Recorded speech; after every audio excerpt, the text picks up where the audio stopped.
दर्शक बंधु अक्षय तृतीय दिन दान करंतु एही गोटाए जिनिस जीवन रे केबे भी दुखरे रहिबेनी जीवन रो गरीबी समूले नाश होई जिवो। अक्षय तृतीय दिन एही गोटाए जिनिस दान देबा द्वारा घरु सबु प्रकारर कलह गरीबी समूले नाश होई थाए। नमस्कार दर्शक बंधु, आपण समस्त को मो चैनल को पुणी थरे स्वागत करूचे।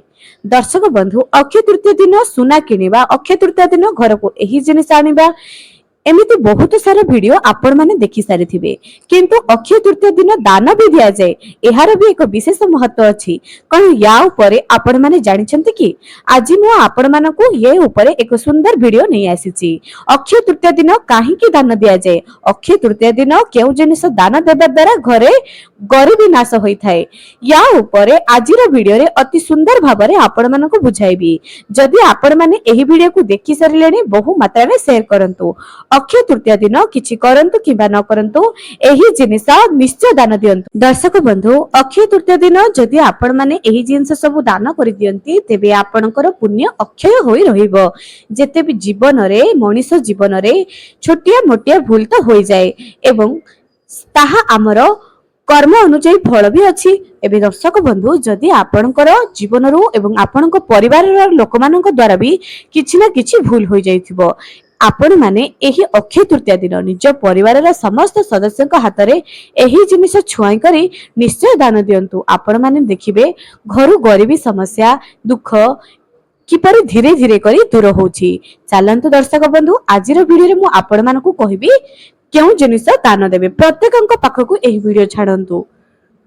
प्रथम जिनिस एया अटे जे अक्षय तृतीय दिन आपण माने जदि सामर्थ्य अछि तो किछि ना किछि घर को किणी करी आनंतु। एही दिन निज घरे तुलसी गछटी निश्चय लगांतु, कारण एही दिनटी लक्ष्मी नारायण को समर्पण करा जायछि। एही अक्षय तृतीय दिन सबुठारु पवित्र दिन अटे।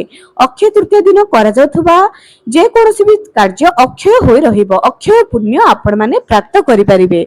तेनु एही अक्षय तृतीय दिन केउ केउ जिनिस दान देबा द्वारा आपणकर पुण्य रे पुण्य बढ़िया पई लागिबो, या ऊपर कहूची गोटी गोटी जिंस आपण माने आज निश्चय सजाड़ी करी दान दियंतु। एबे 30 एप्रिल बुधवार जहा कि आपण दिन 2:50 पूर्वरु दान निश्चय देबे। कोनोसी एक असहाय व्यक्ति को एही सब जिनिस दान दियंतु। प्रथम रे अन्न दान सबुठारु श्रेष्ठ दान बोली कहा जाउची। अन्न सबुठारु श्रेष्ठ दान, तेनु आपण संचय जदि प्रस्तुत करिवे चावल देबे, नचेत घरे खाद्य प्रस्तुत करी गोटाए मील हो पछे गरीब लोकन को आजिर दिन रे निश्चय दियंतु। प्रथम रे निजे भोजन प्रस्तुत करी दियंतु किंबा निजे चावल डाली ए सब दियंतु। द्वितीय रे ए जेहेतु बैशाख मास चलीची, बैशाख मास रे जलदान महापुण्य बोली कहा जाए।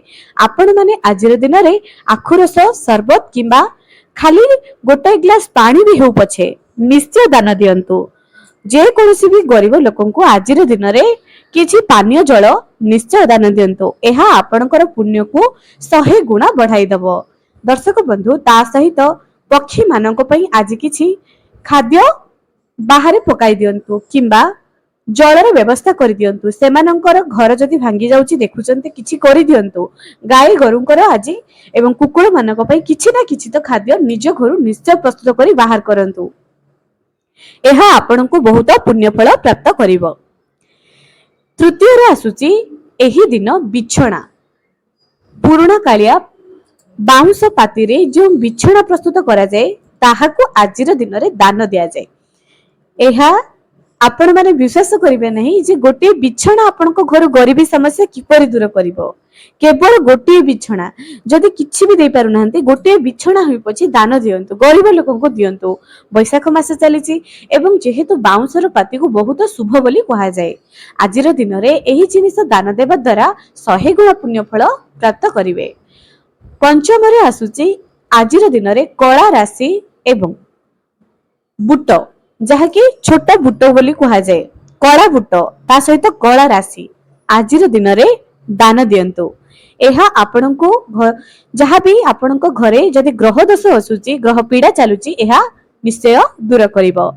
तापरे आसुची मुग, गोटा मुग, गोटा मुग किछि आजिर दिन रे दान दियंतु। ଏହା ବି ଆପଣଙ୍କୁ ବହୁତ ପୁଣ୍ୟ ଫଳ ପ୍ରାପ୍ତ କରାଇବ। ତାପରେ ନୂତନ ପୋଷାକ ନିଜ ଭାଗ୍ୟରେ ଯାହା ବି ଅଛି ନୂତନ ପୋଷାକ ଗୋଟାଏ ହେଉ ପଛେ ଆଜିର ଦିନରେ ନିଶ୍ଚୟ ଦାନ ଦିଅନ୍ତୁ। ସବୁ ଏକାଠି କରି ସଜାଡି ଦିଅନ୍ତୁ ଏବଂ ଯେ କୌଣସି ବି ଏକ ଅସହାୟ ବ୍ୟକ୍ତିଙ୍କୁ ଦାନ ଦିଅନ୍ତୁ।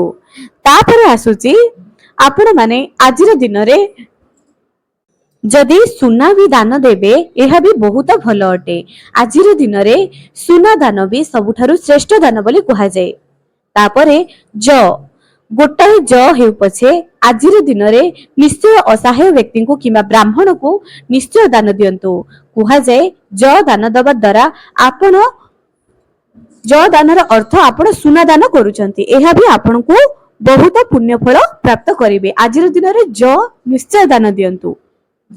ଏବଂ ଦର୍ଶକ ବନ୍ଧୁ ତାପରେ ଆପଣ ମାନେ କରିବେ ଆଜିର ଦିନରେ ନୂତନ ଚପଲ ବା ଜୋତା ଗରିବ ବ୍ୟକ୍ତିଙ୍କୁ ଦିଅନ୍ତୁ। ଯେହେତୁ ବର୍ତ୍ତମାନ ଖରାର ସମୟ ଚାଲିଛି ଏବଂ ଖାଲି ପାଦରେ ଚାଲିବା କେତେ କଷ୍ଟକର ଆପଣ ମାନେ ନିଜେ ଜାଣିଥିବେ।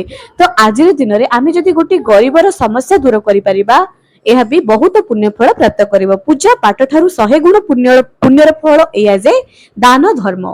ଏହା ଦ୍ୱାରା ଈଶ୍ୱର ବହୁତ ଖୁସି ହୋଇଥାନ୍ତି। ଯଦି ଆପଣ ଆଉ କାହା ମୁହଁରେ ହସ ଦଉଛନ୍ତି ତେବେ ଈଶ୍ୱର ଆପଣଙ୍କୁ ବି କେବେ ଦୁଃଖୀ ରଖିବେ ନାହିଁ। ତେଣୁ ଆଜିର ଦିନରେ ଏସବୁ ଜିନିଷ ତ ନିଶ୍ଚୟ ଦାନ ଦିଅନ୍ତୁ। କିଛି ନହେଲେ ବି ଗୋଟାଏ ଗ୍ଲାସ ସରବତ ହେଉ ପଛେ ନିଶ୍ଚୟ ଦାନ ଦିଅନ୍ତୁ।